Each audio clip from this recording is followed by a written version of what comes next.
Okay, let's say now that this ramp or piece of shelf stand, whatever you call it, has no significant moment of inertia, and it doesn't really matter that it does. We want to compare the kinetic energy of this mass, which is twice as great as this mass, which is twice as great as this mass. We want to compare the three kinetic energies where this distance from here to here is the same as this distance is the same as this distance. So if I rotate this, okay, whatever the speed is at any instance, this has a certain kinetic energy, this has a certain kinetic energy, and this has a certain kinetic energy. Now, this being twice as far from the axis as this has twice the speed. So it has twice the kinetic, well, does it have twice the kinetic energy? This one has twice the speed. And this one has 3 times the speed of this one. But this one only has half the mass of this one, and this turns out to have only 1/4 the mass of this one, since this is half the mass of this one. So again, speed of this one, double the speed of this first, triple the speed of the first. How do the kinetic energies compare, and what's the total kinetic energy?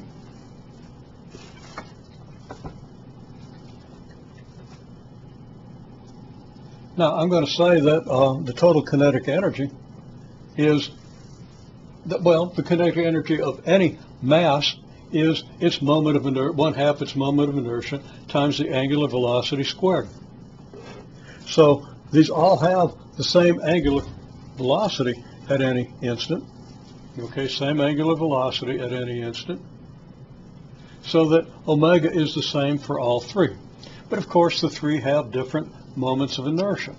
Now, we could do one of two things. We could calculate the speeds and use 1/2 mv squared, or we could calculate the moments of inertia and use 1/2 I omega squared. We're going to choose the latter, but of course, you can easily do the calculation yourself, much the way we did previous calculations, and use the speeds and get you 1/2 mv squared for each mass. That would be no big problem. Again, I'm going to use kinetic energy. Is the kinetic energy of the first plus the kinetic energy of the second plus the kinetic energy of the third. Now, that's obvious. You've got so much kinetic energy here, it doesn't go away just because there's another one up here moving at a different speed, and that has its kinetic energy, and this one up at the top is moving even faster, but the fact that it's moving faster and where its position is makes no difference to that second or that first mass moving at their original speeds. Okay, so kinetic energy. You add the kinetic energies. That should be very clear. Again, the kinetic energy of one does not take anything away from the kinetic energy of the other. Well, if you write this expression out, you see that we can factor out 1/2 omega squared. We can have 1/2 omega squared then times moment of inertia 1 plus moment of inertia 2 plus moment of inertia 3.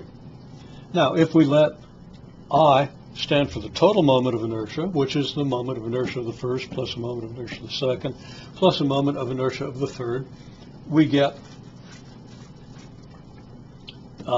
this expression this just becomes I. We get 1/2 omega squared I, which is 1/2 I omega squared, of course. Again, I being the sum of the moments of inertia. Now, this justifies the idea that the total system has a mass that's equal to the sum of the three. I'm sorry, that the system has a moment of inertia equal to the sum of the moments of inertia of its components. And in fact, the rod or track or whatever we want to call this white thing itself has a moment of inertia. Now, it's more complicated to calculate its moment of inertia, but it has a moment of inertia, and we could add its moment of inertia in here if we want to include its kinetic energy. Again, it's got the same kinetic energy it would if the masses weren't on it. So, and each mass has the same kinetic energy it would if the other masses weren't there. Again, this justifies adding the 3 moments of inertia. And then I make a big sweeping statement. For any object, you get the total moment of inertia by adding up the mr squared contributions for all the particles that make up the object Okay, now adding up the moments of inertia for all the particles that make up the object, that would get a little bit complicated for an extended object like one of these ramps, because you have almost practically infinite number of particles here at different distances from the axis. But through the magic of calculus, we can deal with that. You won't have to deal with the magic of calculus in this course.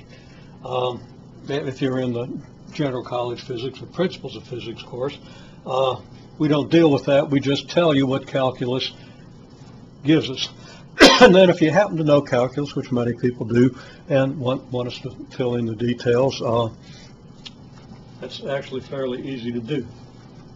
And as a matter of fact, if you've had a year of calculus, you should have done those calculations already. Well, not already. If you're taking calculus right now, you're in first semester. If you haven't had second semester calculus, you would not have done that. Now, end of digression. Where are we here? We have 1/2 I omega squared, where I is the sum of the moments of inertia of the three masses. Well, what are the three masses? 40 grams at 10 centimeters, 20 grams at 20 centimeters, 10 grams at 30 centimeters.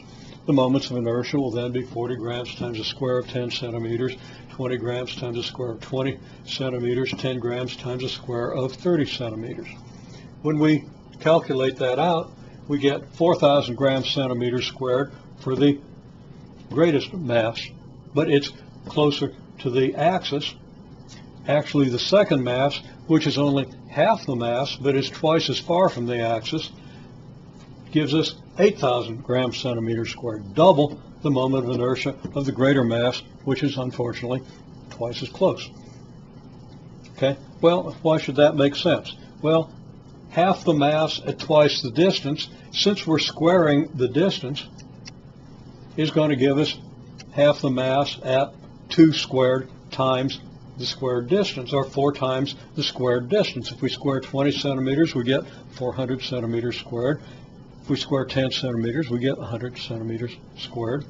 So squaring a number that's twice as great in this case gives us a result that's 4 times as great. Anytime we square something that's twice as great, we're going to get something that's 4 times as great, because the square of 2 is 4. Now that's a subtle point. I'm almost saying that like it ought to be completely obvious and it's completely trivial, and it's far from that, but it's something you really want to try to understand. It's a basic proportionality that you should have been taught a little better in our SOL-driven curriculum that doesn't. Okay.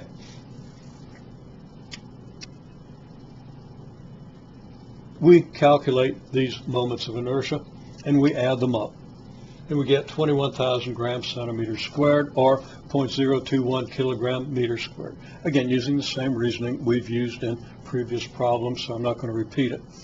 Then at 5 radians per second, which has been the initial velocity of our strap ever since we started,